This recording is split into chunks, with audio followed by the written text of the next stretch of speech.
And their compound is one of the most important topics, and most people don't know it and they have been struggling with it. So here are 10 questions with detailed explanation on metal and their compounds. Okay, let's get to it. Let's go.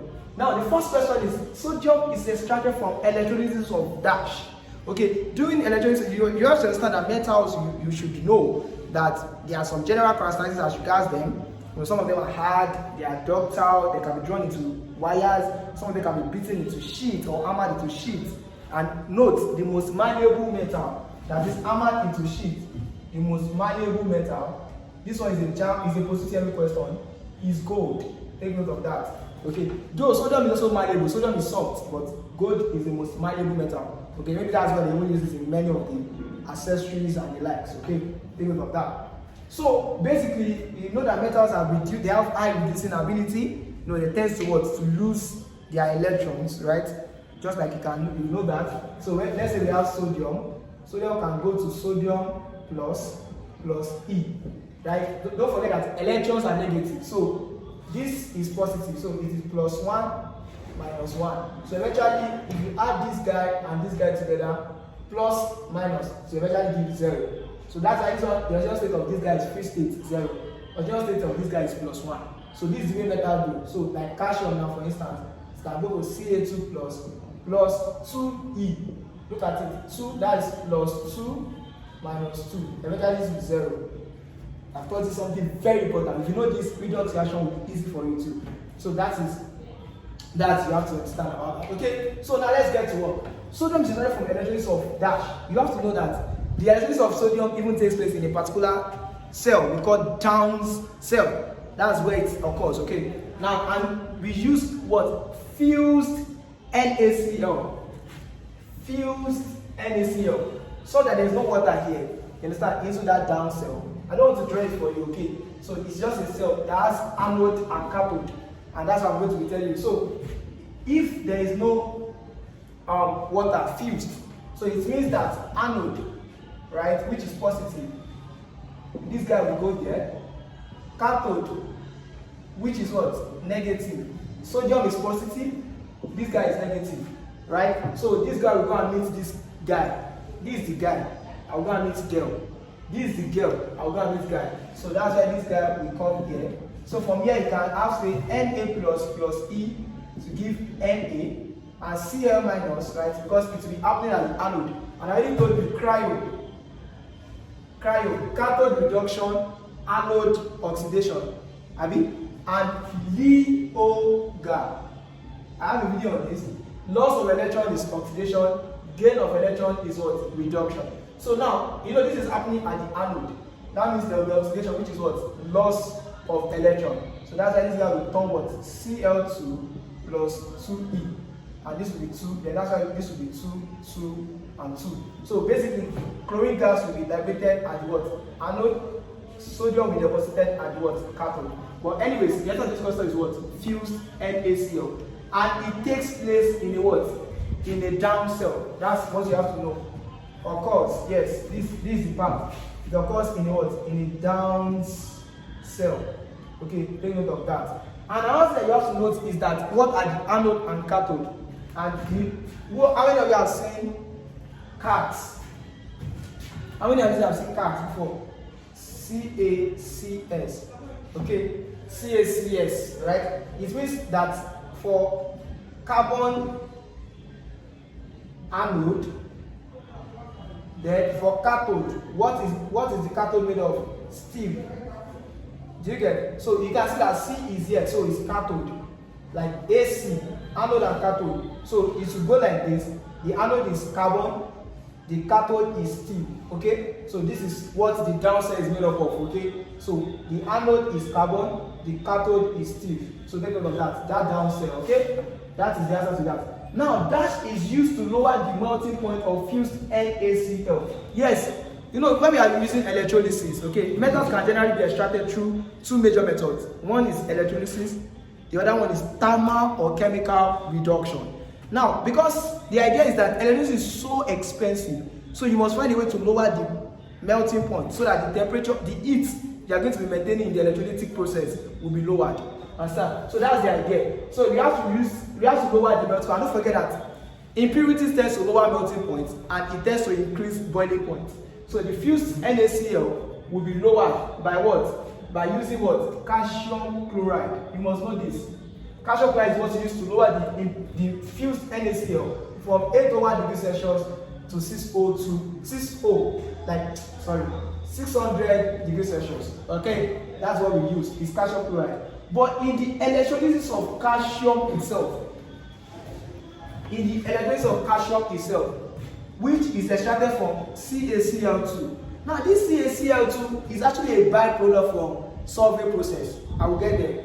So what we use to lower the melting point from 850 degrees Celsius to 650 degrees Celsius is actually calcium fluoride. So when we want to extract calcium, we use fused calcium chloride to lower which must be lowered from 850 to 650 by using these impurities, calcium fluoride. Please take note of this. Okay, so now let's go. Okay, we also have this. The electrolysis of fused NaCl occurs in down cells. Okay, that's that. Dash, in fact, I already told you the anode and cathode. Okay, sorry. Alright, so now let's continue. Now, dash is used. I go aside, the answer here. Dash is used to reduce the melting point of calcium chloride during electrolysis. What's the answer? Calcium fluoride. Okay, CaF2, calcium fluoride. That's what is used. Number 5. Dash is the byproduct of during Solvay process. What is Solvay process itself? Okay, let me explain this because most students don't know it. Alright, can this place contain it? Let's see. Now, Solvay process is industrial production of Na2CO3. Na2CO3, they call it soda ash, abi? If it is Na2CO3 dot 10H2O, we call it what? Washing soda. Right? If you want to produce this industrially, it must undergo what we call Solvay process. Now, there are 3 major things that is involved. Materials. Okay? Ammonia, CO2, and sodium chloride. These are the 3 major materials, okay? Ammonia, let me see if you can see it. Yeah, you can see it. Ammonia, CO2, and sodium chloride. Let me just explain. The process is in 2 stages, right? This ammonia will first react with CO2 plus dissolve in water to form Na4 HCO3, right? NH4 HCO3, right? You can see it here. Look at it. How many hydrogen do we have here? 3 plus 2, 5. How many hydrogen is here? 5. Nitrogen is 1. CO2 plus O, CO3. So this is ammonium hydrogen triisocarbonate, right? Ammonium hydrogen triisocarbonate. Now this guy will now dissolve in sodium chloride. Look at what happened. Ammonium hydrogen triisocarbonate will now dissolve in sodium chloride. So now when this guy now dissolves in sodium chloride, you will see what will happen. This Cl will come and join this guy. It will form ammonium chloride, right? Now this Na and this will come together. Look at it. This guy will join with this guy. Then this other guy will join with this guy. So now when this guy joins this guy, it will now form what we call NaHCO3. Now this is not what we need. What do we need? This is what we need. But this guy can decompose. Don't forget, sodium carbonate cannot decompose. Take note of that. So this is what we need. So what will happen is that we now bring this guy. Look at what will happen to the guy. But let me just write it here. This guy will now undergo what we call decomposition. NaHCO3. We now heat it up so that we can now form Na2CO3 plus H2O and CO2. So you can see that we already formed this guy that we need. So these are basically what happens in Solvay process. So stage 1, I think it's 3. Yeah, 3. Stage 2, then stage 3. Now let me tell you what happened. Don't forget that this CO2 is gotten from somewhere, limestone. This CO2 is gotten from limestone. CO3 plus what? Sorry, this is limestone. So when this guy decomposes, I already taught this thing. It will give what? CaO and CO2. Now that is where the only thing we need here is CO2. But don't forget there is Ca I'm going somewhere. From that limestone, there is CaO, Abi, right? Good. Now, because there is CaO, and what do we use to produce this sodium carbonate? We only use it. That means there is ammonium chloride left. So that's what happens. Look at what happens. This ammonium chloride that is left, we now combine with the CaO, right? Look at what will happen. This guy cannot combine with this guy. So we now form what we call what? Calcium chloride. And it can also release what? Ammonia, H2O and ammonia. That means you can see this is what they call the economic process of Solvay process, right? The economic importance. Look at this ammonia that we needed here for the raw materials is even being produced back from the products. That means we can reuse the ammonia. Now, calcium chloride that is here is the what? Is the byproduct. Calcium chloride that is here is the byproduct of Solvay process, which we can use in what? In what's called calcium chloride that we have is what we now use in what? Electrolysis of what? Calcium. Where we used to extraction of calcium. Can you see? It's an economic process. So that's why JAMB will ask you, what is the byproduct? Calcium chloride is the byproduct, okay? Is the byproduct. So this is the process anyways. So that is the byproduct of Solvay process. Is what? Calcium chloride. We already explained that. Ammonia is being reduced, so it's not a byproduct. It's being reduced. So now, number 6. The color of sodium during flame test is dash. Well, very easy stuff. We just have to know it. Is that sodium gives a what? A golden yellow color. Golden yellow. Using flame test. Calcium gives what? Brick red. During flame test. Pb, lead, gives what? Bluish green. Pb, bluish green. Copper gives green. Sometimes they say deep green. Some people say deep green. Now, potassium gives lilac. Okay? Potassium gives what? Lilac. But this is not where it ends. It's that you can now view it through a blue glass. So if you view sodium through a blue glass, you will see what we call what? Nothing is seen. That proves that that thing is sodium. If you view it through a blue glass. But if you view calcium through a blue glass, you see what? A green coloration, which shows it's calcium. Right? But during flame test, what does calcium give? Brick red. But when you now view through a blue glass, you see what? What do you see? You see green. Lilac, during flame test, potassium, what do you see? Lilac. But if you view through a blue glass, you see crimson. But there's something I want you to take note here. Is that if it is calcium carbonate, you see, instead of seeing brick red, you see orange red appearance through flame test. And don't forget that sodium ammonium HCl is used as what? Pickling to remove rust from metals. You should know that HCl, and it's also the what you use in flame test too. So take note of that. Alright, I think I've done justice to flame test like that, yeah. So the ore of aluminium is dash. In fact, you should not forget this one. Is bauxite. Bauxite. The ore of aluminium is what? Bauxite. That's Al2O3.2H2O. That's bauxite.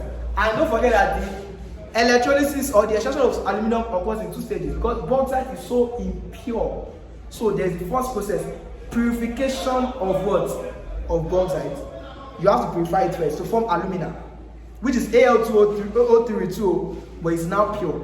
So you now do extraction of you now do electrolysis of purified alumina. You understand? So that's what happens. Okay.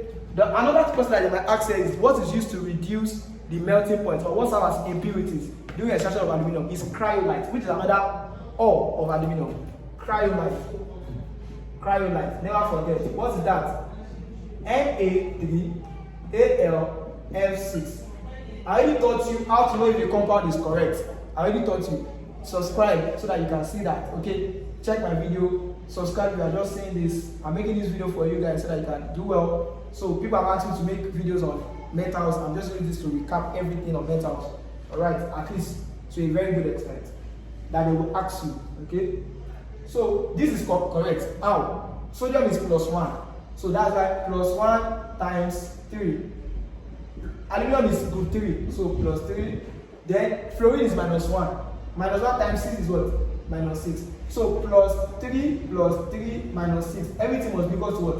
0. So the first rule is that the oxidation number of a compound must be equal to 0. That's the way you can know that a compound is correct. So because the oxidation number of this guy is 0, so Na3AlF6 is the compound for cryolite and is correct because everything equals to 0. I already taught you. You can check my videos, okay? That's so. We already see. Okay, this one is golden yellow. If you look at it through a blue glass, what do you see? Nothing. That shows that it is sodium. So I already explained this. Now, what is the principle of iron? There are a lot of iron sulfide, and the likes.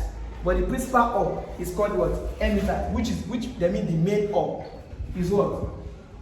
N-metite. And the formula is Fe2O3. Okay, the formula is what? Fe2O3. Now the other O is what? Is magnetite, which is what? Fe3O4. You can see the difference. Okay, Fe2O3 is N-metite, which is the principal or the main O, which occurs in a blast. And here another question is that what is the slag? Yes, what is the slag? During extraction of iron, the slag formation, there is a slag that is formed, and that slag is what? CaSiO3. See, don't forget that calcium triososilicate. Calcium triososilicate is the slag formed during extraction of iron. CaSiO3. I would have taught you how. You know, during the extraction of iron, Fe2O3, the major thing that happens is reduction, right? You should know that it's reduction. So where CO, right, want to reduce Fe2O3, right, so that it can form CO2 and Fe. Now, don't forget that what happens basically is that there is a CO2 coming from calcium carbonate, right? That is the source of CO2.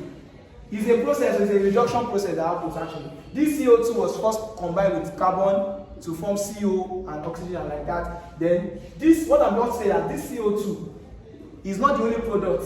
That means there's calcium oxide. There's calcium oxide. So the major impurities in iron, this extraction of iron is silicon oxide, SiO2, right? Now this SiO2, after the whole thing, because this thing happens in a very high temperature, like heat, 1300, 1800 degrees Celsius, like that. So I don't want to dwell it about the major question they can ask here. The major impurity is what? Silicon oxide. But it comes out in form of a slag. How? Look at this SiO2. It will not combine with the other product of calcium oxide, which we do not use. So that is why CaO and SiO2, how many oxygen? O3. So this is what they call that slag. Okay. Another thing I want to know about iron is that there are different types of iron. So the iron that is formed directly from this process is what? Is pig iron. And you should know it. Pig iron, how do pig look? They are dirty. So it's the impure form of iron. Okay. So there are 3 types.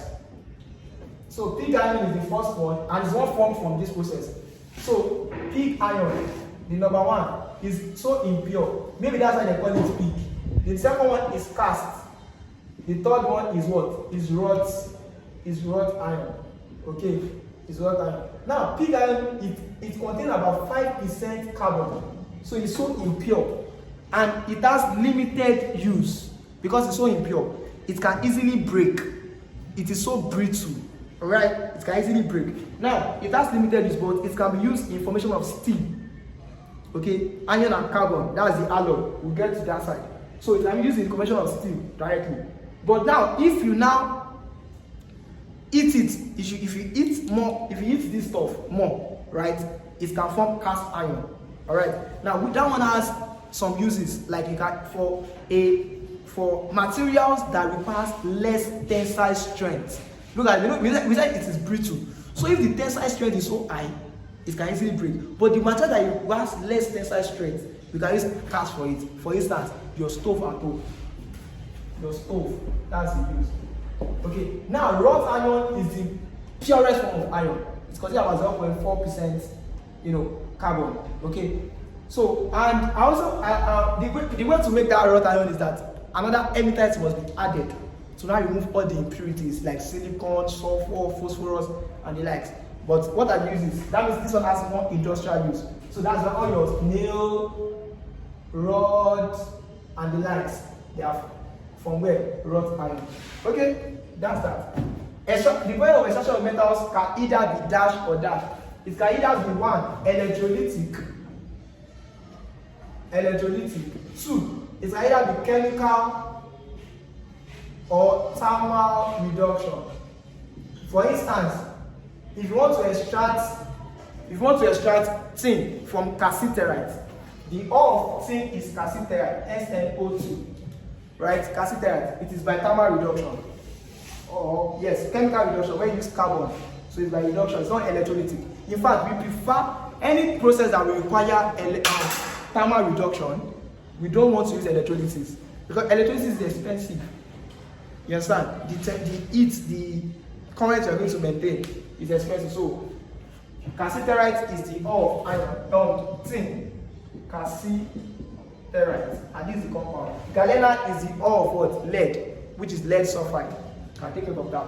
So it can either be electrolytic or chemical or thermal reduction. But we prefer chemical or thermal reduction. But for elements like sodium, calcium, they are very reactive. In fact, they don't occur in free state, right? So electrolysis process is the only way you can use to extract them. You cannot even use thermal reduction. Okay, that is it. So now let me go to the last part. The reason why you can see it's not solely 10 questions actually. I'm explaining a lot of. I'm just using it to explain what's it called, metals and compounds. This one is dedicated for metals and their compounds. But the reason why I just start with 10 is I don't make it to be 10 because it's not going to go up to 40. Now the major 8 alloys and their constituents, you must know it. What is an alloy? Alloy is the mixture of what?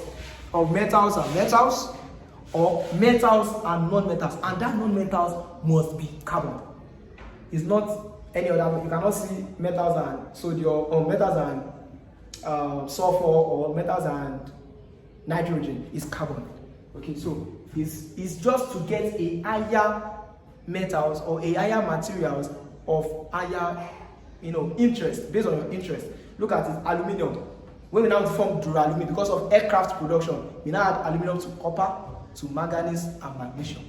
Do you get it? So let's go. So the number one alloy that you must know is what? Is duralumin.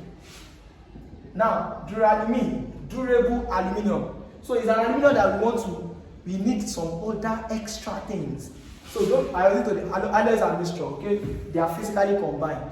So what the component is aluminium, copper, manganese, and magnesium. That's the component. And what it uses? It uses aircraft construction.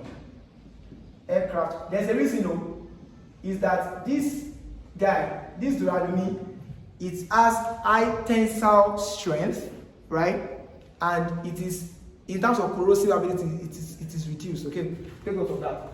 Number 2 is what? Is brass. Now, how do I know brass? I use the word bracus. Bracus. Okay, how do I know brass? Sorry, the next one is brass. So how do I know brass? Bracus. What does bracus mean? For brass, we use what? Copper and zinc. Or another way to know is that brass, because of zinc, copper and zinc. Number 3, what is the use of brass? It's used in clock, the hand of clock. Okay, note that. Bronze, I don't know, you should not miss this one. Copper and tin. What is the uses? ON, bronze, tin. So you should not miss it. The reason why you should not miss it is that this bronze, most of it are called metal. So they use it in metal. Okay, yeah. Another uses of brass is for constructions. Yes, so you should know that. So now, after I talk about this, number 4 is is permalloy. Okay, permalloy. Now, this permalloy, you have to take note of something. Is that we can, there's electromagnetic, right? And there's permanent magnet. So this permalloy, because it has P, is for what?